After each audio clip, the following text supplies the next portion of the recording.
좋은 날입니다. 오늘도 말씀 안에 승리하는 하루 되시기를 기도하겠습니다.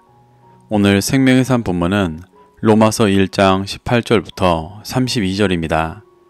오늘 본문에서는 바울이 이신층의 은혜가 왜 필요한지를 말하기 위해 인간의 전적인 타락에 대해 먼저 설명하고 있습니다. 이 구절들을 통해 하나님께서 무엇을 말씀하시는지 살펴보도록 하겠습니다. 18절부터 20절입니다. 하나님의 진노가 불의로 진리를 막는 사람들의 모든 경건하지 않음과 불의에 대하여 하늘로부터 나타나느니 이는 하나님을 알만한 것이 그들 속에 보임이라. 하나님께서 이를 그들에게 보이셨느니라. 창세로부터 그의 보이지 아니하는 것들 곧 그의 영원하신 능력과 신성이 그가 만드신 만물에 분명히 보여 알려졌나니 그러므로 그들이 핑계하지 못할지니라. 사도 바울은 어제 본문에서 믿음으로 믿음에 이르러 구원받게 된다는 이신층의 원리를 제시했었습니다. 그리고 오늘 본문에서는 이신층의 은혜가 반드시 필요할 수밖에 없는 인간의 죄와 타락에 대해 설명합니다. 18절에서 말하는 불의로 진리를 막는 사람들은 17절에서 언급했던 복음에 나타난 하나님의 의를 믿지 않고 거부하는 자들을 말합니다. 이는 전통적으로는 복음을 모르는 이방인이라 여겼지만 로마서의 문맥상 그리스도를 믿는다고 하지만 도의 초보의 수준에서 온전한 진리를 믿지 않는 자들을 말하는 것으로 보입니다. 이는 현실에서 로마 교회에서도 율법을 주장하고 있던 유대인 신자들이었고 도의 초보의 수준에 머물러 있으면서도 스스로 장성한 줄 아는 로마 교회의 이방인 성도들이었습니다. 경건하지 않음의 원어 아세베이아는 하나님을 경외하지 않음이라는 뜻으로 이러한 자들은 자기 육신을 신뢰하며 하나님을 경외하지 않고 의를 거부하여 하늘로부터 나타나는 하나님의 진노를 받는다고 말하고 있습니다. 바울은 19절에서 하나님을 알 수 있는 것들을 그들 속에 이미 보이셨다고 말합니다. 이는 하나님께서 이미 로마 교회의 성도들에게 복음을 전하셨다는 말입니다. 그 수준이 20절에서 말하는 것처럼 창세부터 보이지 않던 영원하신 능력과 신성이었습니다. 하나님의 그 영원하신 능력과 신성이 보이지 않았던 것은 죄와 도의 초보 가운데 있었기 때문이었습니다. 그래서 하나님은 영원하신 능력과 신성이 그가 만드신 만물에 분명하게 보여 알려졌다고 말씀하시며 보지 못했다 하는 자들이 핑계하지 못할 것이라고 말씀하고 계십니다. 여기서 만물의 원어는 포이에마로 피조물, 작품이라는 뜻입니다. 이는 에베소서 2장 10절에서는 예수님 안에 선한 일을 위해 지음받은 그리스도인이라 칭하고 있습니다. 바울은 이미 그리스도인에게 복음을 주셔서 하나님의 영원하신 능력과 신성을 보이셨지만 죄와 도의 초보 가운데 있기 때문에 보지 못하고 있다고 말하는 것입니다. 21절부터 23절입니다.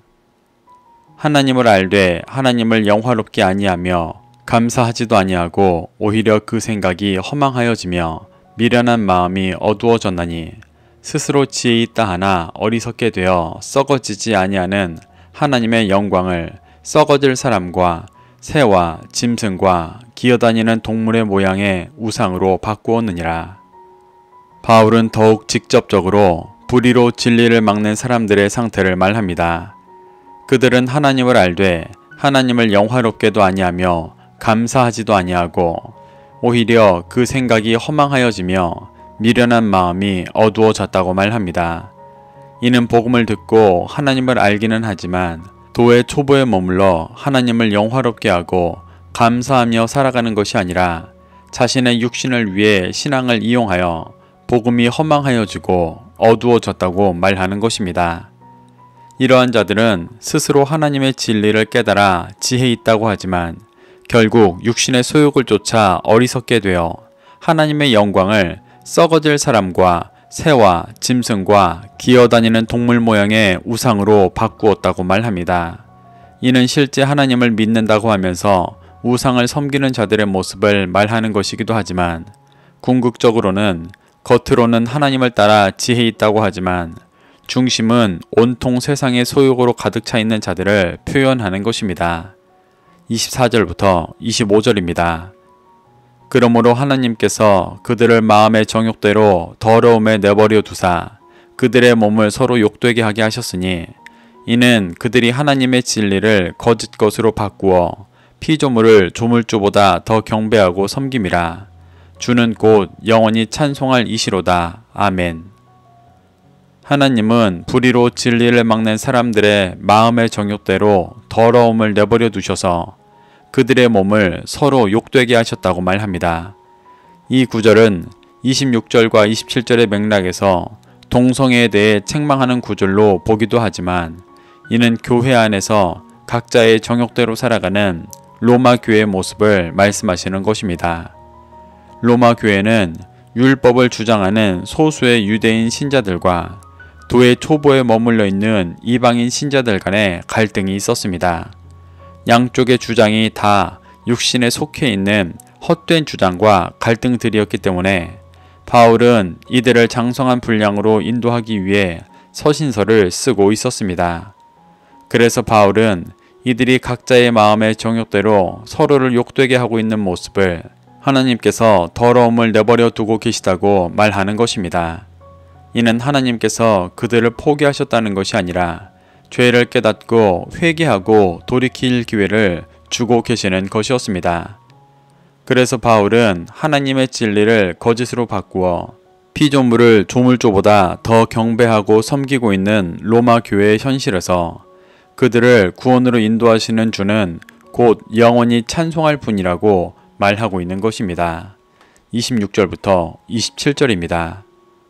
이 때문에 하나님께서 그들을 부끄러운 욕심에 내버려 두셨으니 곧 그들의 여자들도 순리대로 쓸 것을 바꾸어 영리로 쓰며 그와 같이 남자들도 순리대로 여자 쓰기를 버리고 서로 향하여 음욕이 부릴 듯하며 남자가 남자와 더불어 부끄러운 일을 행하여 그들의 그릇됨에 상당한 보응을 그들 자신이 받았느니라. 바울은 불의로 진리를 막는 사람들이 그들이 여자들도 순리대로 쓸 것을 바꾸어 영리로 쓰고 있다고 말합니다. 이 구절은 동성애에 대한 말이라기보다 영적으로 미숙한 자에 대한 말입니다. 바울은 서신서 여러 곳에서 여자에 대해 언급했었습니다. 바울은 그 서신서 대부분에서 여자를 생물학적 여자라기보다 영적으로 연약한 자를 말할 때 사용했었습니다. 로마서에서도 마찬가지로 여자는 영적으로 연약한 자를 표현하는 것으로 그 여자를 순리대로 쓰지 않고 영리로 쓴다는 것은 여자에게 참된 복음을 가르치고 구원으로 인도하는 것이 아니라 오히려 그들이 가지고 있는 진리를 쫓는 모습을 말하는 것입니다. 남자들도 서로 향하여 음욕이 부릴 듯하며 남자가 남자와 더불어 부끄러운 일을 한다는 것 또한 진리를 가진 자로서 연약한 자에게 참된 복음을 전하고 구원으로 인도하는 일을 하지 않고 서로가 자신이 옳다 여기며 싸우고 있는 모습을 표현하는 것입니다. 이것은 실제 로마 교회에서 일어나고 있는 유대인 신자와 이방인 신자의 다툼에 대해 말하고 있는 것입니다. 여기서 음욕의 원어 오렉시스는 욕망, 욕구라는 뜻으로 꼭 음란한 욕구만을 말하는 것이 아니라 육신의 욕구 자체를 말하는 것입니다. 이들은 자신이 옳다 여기는 복음을 가지고 교회에 덕이 되지 않게 부끄러워 보이는 싸움을 하고 있던 것입니다. 그래서 이들은 이에 대한 보응을 스스로 받아 유대인들은 로마에서 추방되고 로마의 교회는 연합되지 못한 채 약화되고 있었습니다. 28절부터 31절입니다.